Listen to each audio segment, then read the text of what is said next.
you're struggling psychologically, mentally, and emotionally because your life and your life journey is too narrow. Let's see what Carl Jung said in his autobiography on living a journey that is too small for you. I have frequently seen people become neurotic when they content themselves with inadequate or wrong answers to the questions of life. They seek position, marriage, reputation, outward success or money, and remain unhappy and neurotic even when they have attained what they were seeking. Such people are usually confined within too narrow a spiritual horizon. Their life has not sufficient content, sufficient meaning. If they are enabled to develop into more spacious personalities, the neurosis generally disappears. Like in many of my previous videos where I talked about neurosis being a result of unlived potential, ignored potential, this time as well I will remind you that neurosis in this context is a very broad term, or neurosis in general is a broad term. At this point in the history of psychology, and mental health is a very vague term, so we will say, to make it simpler, when Carl Jung is speaking about neurosis, just like Rollo May and Maslow and other depth psychologists or humanistic and existential psychologists, they are speaking of what we would today call mental health problems. It's not psychosis, it's not something that would require you to be hospitalized. It's, once again, neurosis is something, or being neurotic does not mean you are sick in that mental health speak, mental health language of today's day and age. It is a way broader statement. So people who live journeys that are too narrow and small for them, narrow spiritual horizon, they end up neurotic. Another thing that Jung said was that a lot of his clients end up neurotic because they are too normal. What is the message here? The message is that there is a journey for you, your unique journey, which doesn't have to be a journey that leads to your name being written in history books. It doesn't have to lead to you being the best in the world at what you're doing, although I'm not saying that you should not aim at that, but it's removing the pressure of us putting a unique journey and fame and outwardly success together, which is something that is usually considered together. If you have your own unique journey, it means that you have to be Timothy Chalamet or whoever is someone that is considered these days a superstar. He comes to my mind because at the moment of recording this video, he is the guy. Well, there is a teacher out there living his or her unique journey, and they are as fulfilled, and they're stepping into their role as much as Timothy Chalamet or Luka Doncic, the superstar basketball player. So the journey should be great, and it shouldn't be confined to a narrow spiritual horizon. The journey should be great, deep, wide, challenging in the context of who you are. That's why Jung says that there are people who pursue these social positions and fame and fortune, and even he mentions family, which can maybe trigger some people, that he says, yeah, there are those who achieve all of these things, including a happy family, and are still left empty and end up being neurotic.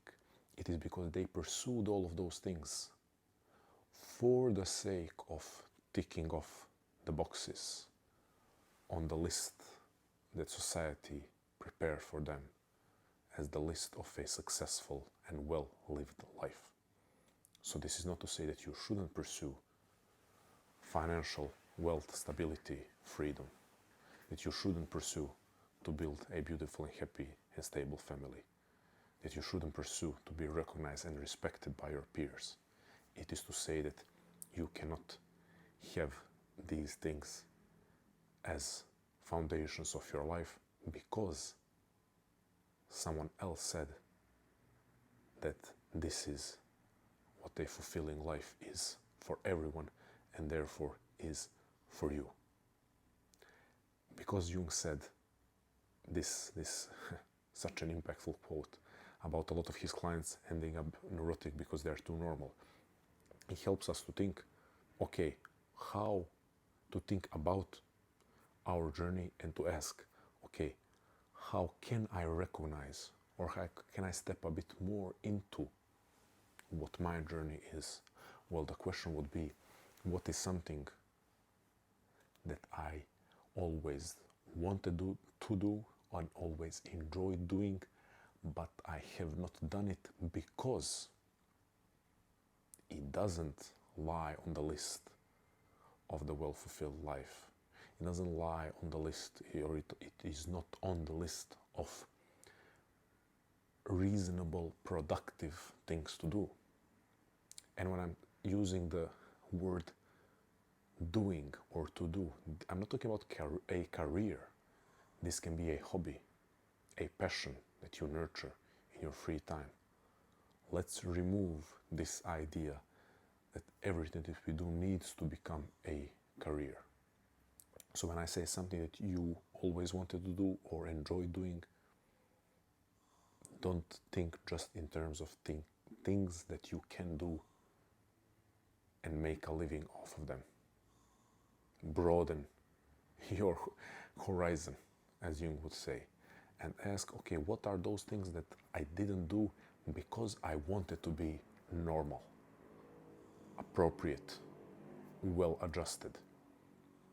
What are those things that I didn't do in order to be the role model citizen, the role model son, daughter, brother, mother, father, aunt, whatever your role is, whatever the role is that, even though it might be a beautiful role, has also been a constricting role for you. Ask yourself, where have I been too normal? Where have I been trying too hard to fall in line? Where have I not allowed myself to be unusual, weird, strange, funny, nerdy? Where have I not allowed myself to lean into the things that provide me with the experience of deepening and expanding my journey, rather than just the experience of stability and living a life that will be respected by others, but does not excite me? If those people that Jung talked about, which, by the way, he said that vast majority of his patients were people who didn't suffer from a diagnosis that should be a clinical diagnosis of neurosis. By the way, I'm not trying to rhyme these words, they just come off like that. People are struggling with inadequate answers to their life's questions. So when we are talking about those people, and if we are struggling in some way, mentally, psychologically, emotionally, and it's producing internal states that we would call mental health problems, let's ask ourselves, how can I expand, deepen the journey? What can I do to not constrict myself?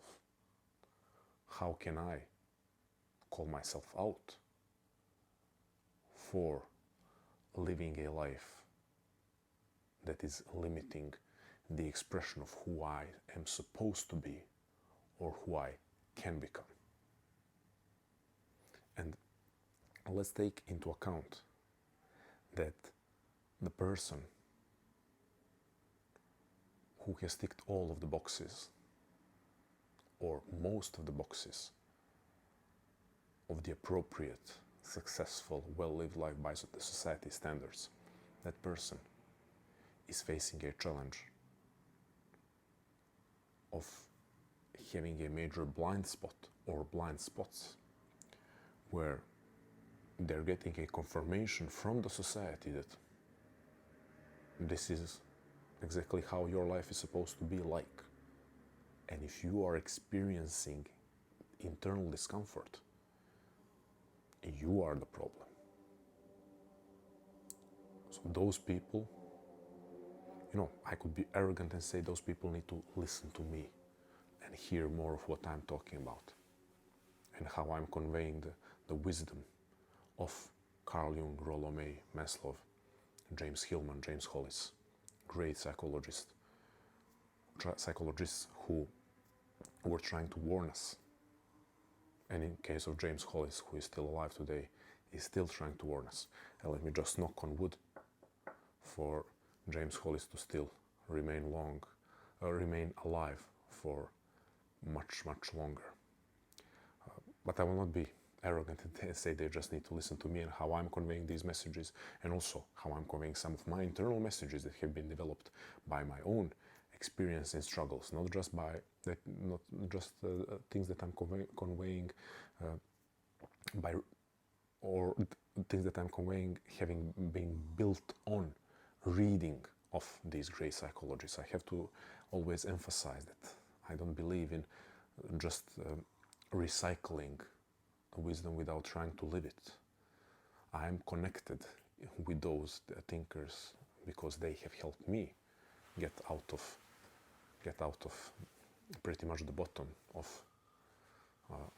a pit that I have fallen into, or that I had fallen into previously in my life. So, the point being, people need to be exposed to the idea that it is worth it to pursue that spark. It is worth it to pursue internal expansion. It is worth it to pursue challenge and risk for the sake of nurturing the fire or reawakening the fire that is in you. Those things are worth it, or they are worth pursuing, even though they cannot be quantified, they cannot be expressed in numbers and stats, because we live in a world that only values things that can be expressed in numbers and stats and metrics and put in Excel spreadsheets. But these things that I mentioned, they are worth pursuing for what they do to your internal experience of life and how they influence your external engagement in life.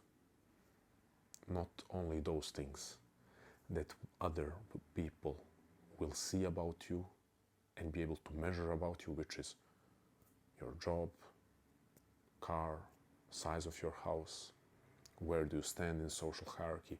Not only those things are worth pursuing. And this is a major problem that the modern person is facing, and that is not realizing that these things that cannot be measured are equally or even more worth pursuing. So my challenge for you, maybe challenge for the wrapping up of this year and starting the next year, because this video is being recorded on the 28th of December, a challenge for you is to start thinking about how can you live or lead a less normal, less socially acceptable and well-adjusted, but more fulfilling and more passionate and more soul-nurturing life. Thank you.